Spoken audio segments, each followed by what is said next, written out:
Hey everyone, oh my gosh. This is the third vlog that I have filmed. The other two just didn't get posted. So we're gonna try again with this one. So I had my MRI this morning. It was at 7:20 and by 8:20 I already had the results that everything is good, which is amazing because then I was like just worried like, will I be able to go to the UK this summer? But it is on. So ready. Anyway, this month has been horrible for reading. I've read 3 books and one of them was like super fast and made me really mad. So actually 2 of them made me really mad. I only liked one of them. So anyway, it's Friday. I took the day off work for my MRI. I just want to spend the rest of the day reading and being cozy. It's like cold outside and snowing. This hopefully is the last snow of the season. But yeah, today has been really good so far. MRI results being awesome. Yoga and then lunch with my mom. So, the nice thing about right now and starting this vlog right now is that I am like in between books. I don't have like book club or anything that I have to read for. So I get to pick what I want to read. So I'm gonna look for a novel or something. Yeah, I don't know. What do I feel like? I don't even know. Okay, so I picked which book I'm gonna read, or at least the book I'm gonna start with this weekend, and it is Thin Air by Michelle Paver. So this book was mentioned by Louise Savage as her favorite book for January. It's pretty short, and I also feel like it fits the vibe of today because it's a ghost story. Looks like there's like some snow on the cover. It's snowing outside here. I feel like it's gonna be perfect and not take me that long. And also just be like, hopefully like a chill read. Like maybe it will scare the crap out of me. I don't know, but like nothing too serious, or that's what I'm hoping for.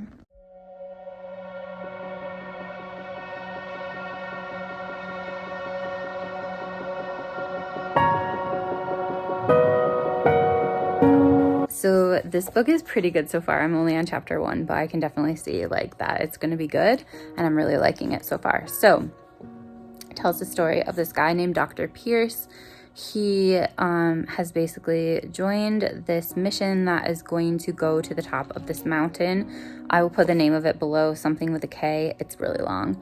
Anyway, it's the 3rd tallest mountain in the world, but it's really difficult to summit because instead of just being like straight like normal peak, it like is kind of like there's like multiple peaks, but overall it's definitely more flat at the top, and something about that makes it more difficult. I don't know anything about climbing. Anyway, Dr. Pierce is invited to take the place last minute of a medic on this expedition climbing situation. And they go and they are invited to tea at this famous guy's house basically, but when they get there, his daughter says, oh, he's unwell, he's not going to be able to see you, blah blah blah.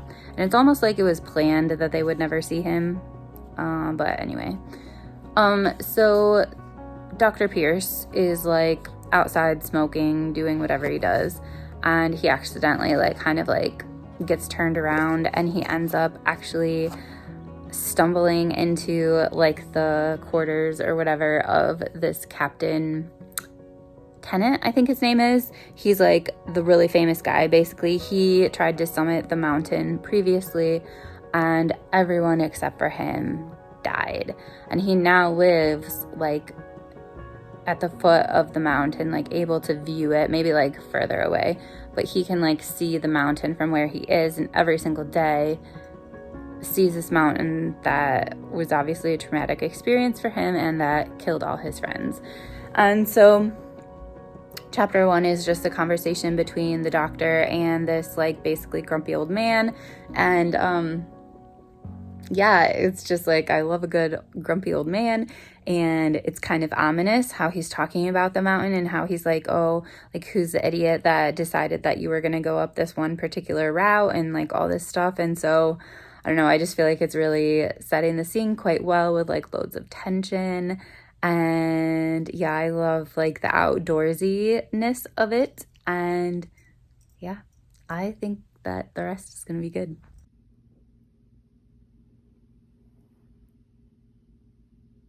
So this book is called Thin Air, A Ghost Story. And so far, I wouldn't say that there's a ghost, but there is like unsettling elements, I guess, to this. One of the things that is going on is there's like precognitive dreams almost, where our main character, the doctor, is hearing a scream, and he'll ask about it, and people are like, no one screamed. So it kind of appears almost like he's dreaming or hallucinating about it. But after that scream, something happened to one of the people that he was with. So it's very interesting. I finished. This book was so good. The ghost thing definitely got a lot more real. But it still isn't like a haunted house vibe or anything like that. There's a lot more ghostliness connected to like ethics and stuff like that. So like, yes, there is a literal ghost, but it's also like the ghost of like your choices and the impacts that those choices make on yourself and on other people, and how mistakes that you made can somehow like stay with you over the years, and how you kind of like perseverate on them sometimes. And I liked it. And then also there's like this theme of like, well, not really maybe a theme, but just like this mentioning at the end of like stories and who has a right to certain information and who has the right to share information that you find out about somebody. Yeah. So I really liked it. And I don't think it's my favorite of the month.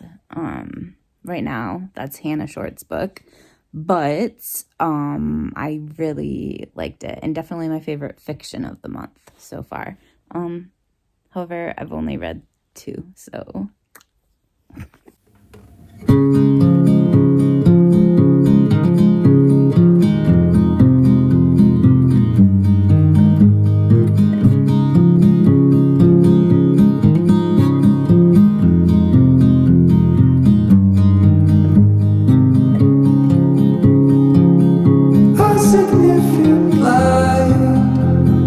Just where he was needed, gleaming black as night, cloistered in injustice, dead in the eye of time. Nobody is losing, faces merchant change, but your face remained the same. Swallows will be here by dawn. When we're finally sober, they'll be gone.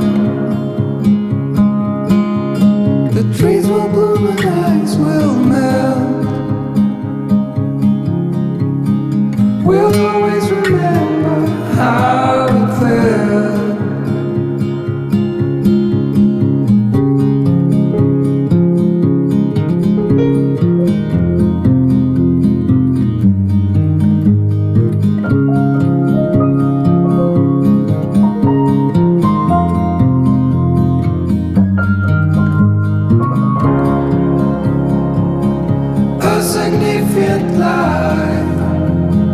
Just what it was needed, clean in the blackest night, cloistered in injustice dead, and in the eyes of time, nobody is losing. The sparrows will be here by dawn. When we find it's over, they'll be gone. The trees will bloom and ice will melt. We'll always remember how it felt.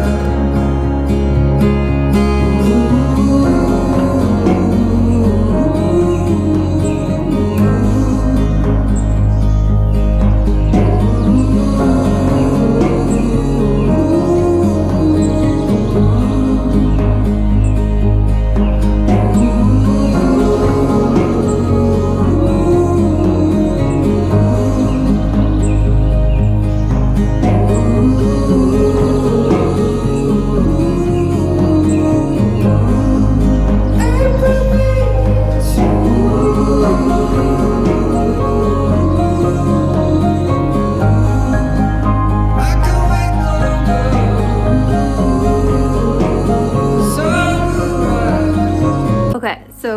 home now for the rest of the day. It is 3 o'clock, I think, ish. I don't really know. Anyway, I'm doing a bit of a meal prep situation because tomorrow I have to work, but I thought I would talk to you about what I have been reading, because the last book I read, Thin Air, was super good, and then I'm just like in a streak of awesome books right now. So last night before bed, I started In Memoriam by Winn. I basically bought this based on the cover, but then I have also heard from people that it's amazing. Mainly, I know Sarah loves this.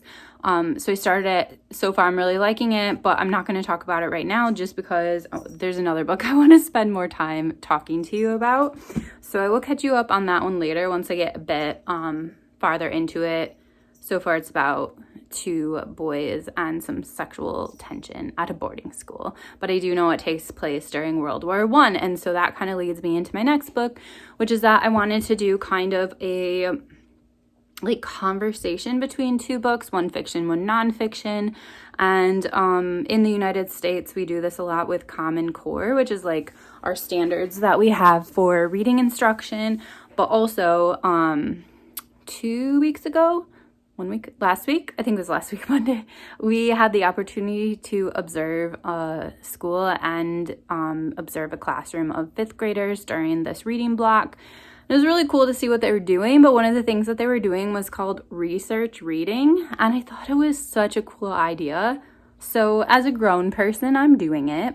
Basically, the idea is that you have the text that you're reading together as a class that's part of your reading curriculum, and then the kids get to choose their own book that pairs with it. And so in this particular class, they were learning, I think, about the rainforest. Well, then the kids could pick their own book that met their interests, and was at their reading level, but was also about the rainforest. So some kids read books about different animals or different cool like trees and whatever. Okay, so World War I am reading The Facemaker for my research reading. This is so good. I have a feeling I'm going to love this book too, but this book is stealing the show right now. And I basically went to the coffee shop and just read for so long. This book is underlined so much already. To start off, I basically know nothing about World War I besides trenches and rats. And already, when I got to the end of the prologue, I already knew so much more about World War I than I ever did. Basically, this book is going to be about a plastic surgeon and how medicine changed so much during World War I, and how this guy really was an innovator in the field of plastic surgery, if plastic surgery even existed then, or if he created it, I don't really know. But it's just talking about actual experiences of people that were in World War I. And because it's nonfiction, there's a lot of primary source quotes and stuff like that. So it starts off talking about this guy named Private Percy Clare. And one quote I underlined was, he said, "I rather wondered if I should even see another sunrise over the trenches." And I just think that's so horrible to literally have no idea what's coming. And I mean, none of us do, but what a terrifying situation. I'm going to talk about some stuff that's pretty graphic. This book is pretty graphic, so I will put a timestamp below when I'm done talking about this book so you can know that I'm done.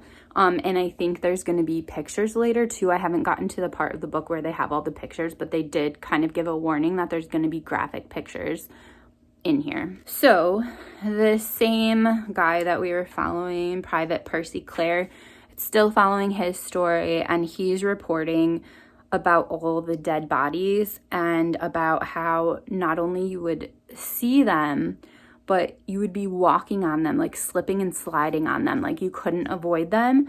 And then it talked about how they were used as structural repairs to the trenches or to the flooring. I said corpses were even used to fill in blasted roads. It's so sensory and just really takes you to the war front or to whatever. It talks about how the smell of rotting flesh just permeated the air for miles and miles. And they talk about a scent that I'm familiar with. And I don't know if anyone else is familiar with, but like it might be a more common scent that people might know. But the smell of like a dead mouse. Like I remember when I was a kid, we had one like in our walls that was like rotting, and we had to like find it. And he basically says, or I think this is somebody else speaking now, but did you ever smell a dead mouse? This was Lieutenant Robert C. Hoffman that's saying this. And then he said, this will give you about as much of an idea of what a group of long dead soldiers smell like as one grain of sand will give you an idea of the Atlantic. So this guy that we are following initially, his injury was basically that he had a single bullet go through both of his cheeks. And they then went into this section where they're talking about like why World War I was so horrible. And it's because there was this huge like amount of innovation in like war technology. And so all of a sudden people were using like automatic weapons, chemical weapons, when they had never used those before. And that the technology for war had much surpassed like medical technology. And so this was a kind of a time of the medicine just trying to catch up when there was all these injuries and you were in a war zone. And they also talked about flights during World War I. So obviously like people were fighting from planes as well. But I just thought this was so crazy, something I never thought of, that planes were actually like flown for the first time 10 years before World War I. So I can't even imagine something like just being invented and then already using it. Like I think about when computers were invented and how long it took for people to actually like have a laptop or like use a computer on a more regular basis and like for a more everyday purpose. And it's just insane that planes were used so much. So many pilots were killed during their training, so they didn't even make it to war. And they also called it the 20-minute club because that was the average time it took to shoot down a pilot. They talked about like the trauma of a damaged face and how disfigurement was such like a big part of like the culture in regards to like negative attitudes towards it. Like you could have like some sort of a physical injury, but if it was like a disfigurement of some sort, you were like cursed. And sometimes they would kill people that had a disfigurement because it would save them from misery. There were different names for it. So in France they were called the broken faces. In Germany they called them twisted faces, or men without faces. And then in Britain they called them the loneliness of Tommies. And then like this guy that had the bullet go through both of his cheeks, it took him forever to get off the like battlefield because basically like all the medic sort of people, they're trying to figure out who's worth saving because it's super dangerous to go and get somebody. And so they felt like he was going to die, so they just left him as opposed to helping him.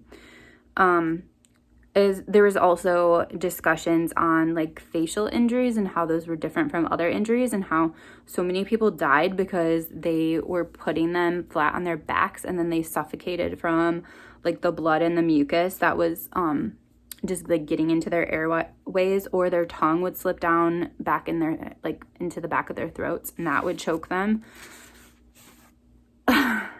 It's so horrible. Then they kind of go more into like the medical side of things, and we're talking about how this plastic surgery situation was a huge challenge, not only because there wasn't a lot of information about it yet, but also because like you had to address like loss of function with like the whole like mouth and breathing and all that stuff, but then you also had to try and repair the look of somebody, the aesthetics.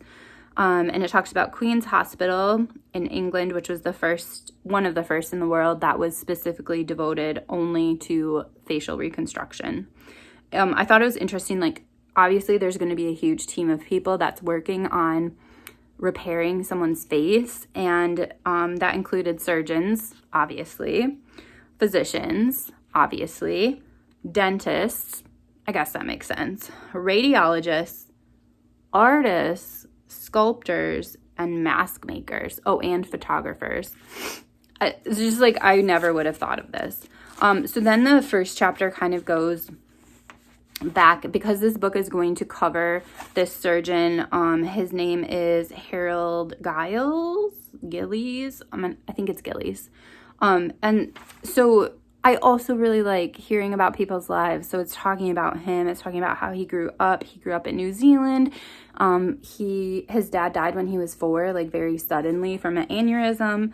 And so he was sent away to boarding school like when he was 8, and that's how he kind of came like to the UK, because he was from New Zealand, but like his family did have ties to Scotland. I don't know how they ended up in New Zealand, but anyway. And it's just like, I really enjoyed hearing about his life. He studied medicine at Cambridge. I like hearing about how people live and like what they prioritize too. So like he was always spending time at the library when his friends were like socializing, and I just like hearing about that, hearing about his marriage and all this sort of stuff. And then there's more information on like how World War I actually started, which I found really interesting, because like I feel like I knew about this Franz Ferdinand guy, but it was kind of like hidden in the depths of my mind. And so to kind of have the whole story like rehashed for me, like I don't think I ever knew it in a super in loads of detail, except that he was shot and World War I started. But this goes into detail about like all the people that were kind of working together to try and get him when he went to, where did he go? Sarajevo. And like how they had a bunch of people that were trying to get him, and they also had the backup plan. They were each carrying cyanide in case they got caught. And it was interesting that the person that ended up shooting him, and also like one of the other guys, like they were so passionate about the whole situation of this land being taken that they felt belonged to them or something. I don't really, whatever. But the reason that they were like so willing to do such a big ask, I guess, was because they were dying of tuberculosis. So they were going to die anyway. This is kind of, what happened. There's a few more interesting things. So where I stopped talks about, among these recruits, they were talking about the people that started, the soldiers that like joined the war or whatever. Among these recruits were tens of thousands of underage boys gripped by patriotic fever and a sense of adventure. And I'm pretty sure that's exactly where this book is going. So it's so cool. Like, yes, these are both about World War I, but like how aligned they might be. There was some information about women in medicine. The nurses, the people that like volunteered to help, they were mostly from middle or upper class families, which I thought was really interesting. And so they had never seen like men before, and then they're dealing with them in this really intense situation. You know, it's not like a hospital today. You're on the war front, and they also just didn't have like the practical day-to-day skills that like a lower income person would have, because they were used to people doing things for them. So it was like a huge growth curve. And then the last thing I'll say, that they talked about female doctors, which I thought it was super cool that they were talking about women, because I didn't know like how common it was to be a woman doctor during World War I, but there were a few specific doctors mentioned, Dr. Helena Wright and Elsie Inglis, and just like how much sexism there was, and I know there still is. Hopefully it has gotten way better, but I just found that really interesting too. So I'm only on chapter 2, and that is already like so much information, so fascinating, so like difficult to hear, but like also I'm really glad that I'm learning about all this. I'm gonna make myself some lunch, live the rest of my dream life, make some food, prep for next week. I'll check in with you later.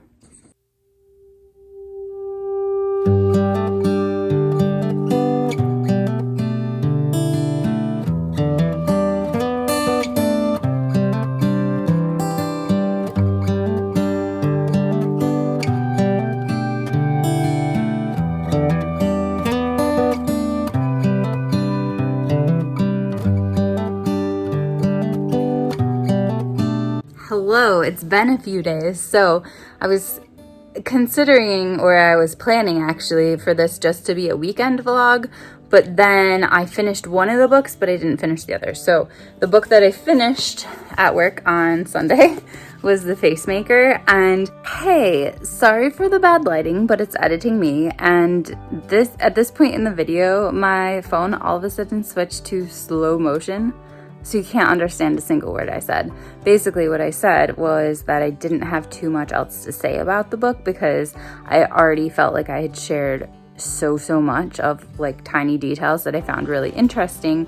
But what I did say was that it got a little boring in the middle, but it picked up again and got super interesting, so I would give it 5 stars overall. And then the other thing I said was that the doctor was really influential in the war and just learned so much about plastic surgery and became really good at it and educated loads of other people. And then at the end of the war, well, like a ways after the war actually, he was asked by this individual, a trans man, who wanted him to help them with like gender affirmation surgery.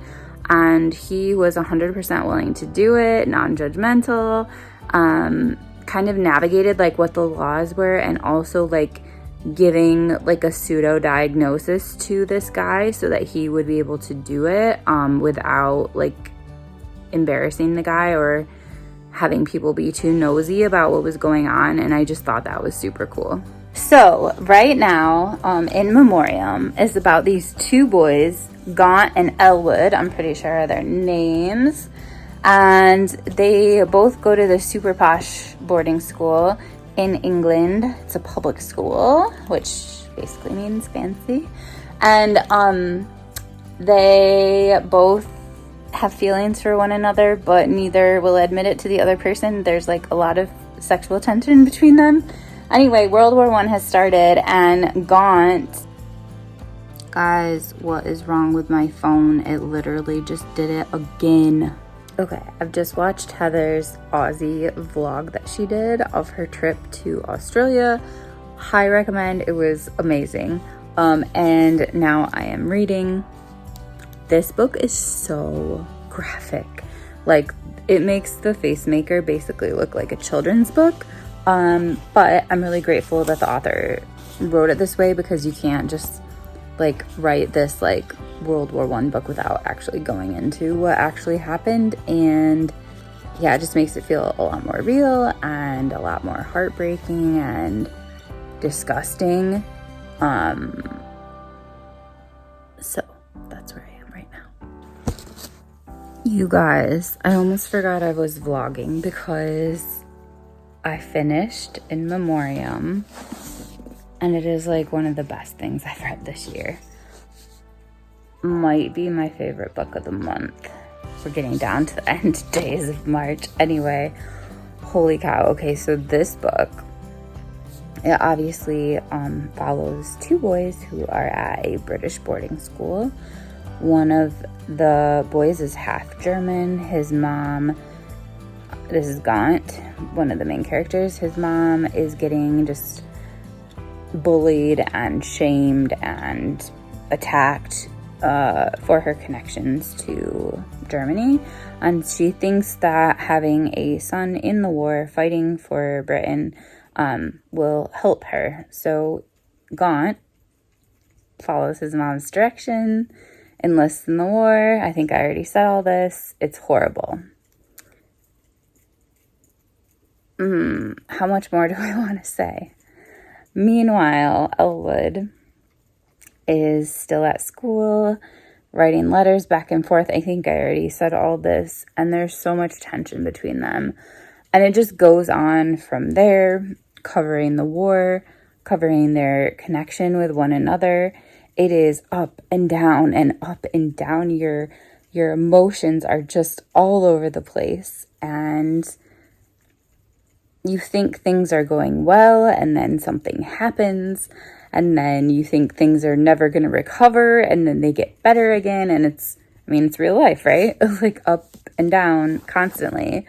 There is so much gore in this, So if you are not prepared to actually hear about what took place during the war, this isn't for you.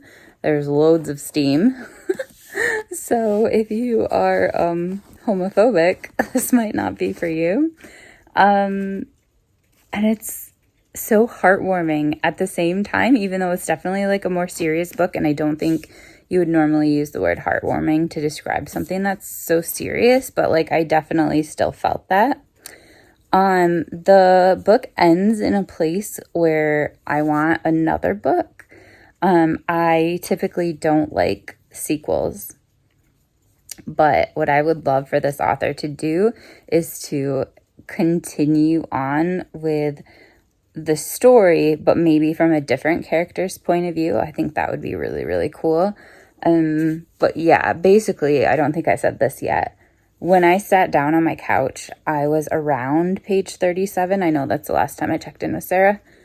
And I read the entire book sitting right here in this spot until I was done, because it was so up and down and I had to know what was going to happen. It is, I think, like 375 or so. So, I mean, I read a lot on a school day, which is usually hard for me, in one spot. I didn't even eat dinner. I couldn't be bothered to eat dinner when I was reading a book like this. So anyway, this is just me wrapping up the vlog. Some other things that should be coming is basically like a Q1 wrap up and check in to see if I met my goals that I set for myself. And then obviously a March wrap up to talk about the very few books I read in March. Might be able to get one or two more, and we'll see. But anyway, this was amazing, just reading a nonfiction and a fiction pairing. I'm 100% for this, and I want to do this again. Oh, and thank you guys so much for watching. Like, your watching and your comments makes my entire day, so thank you guys.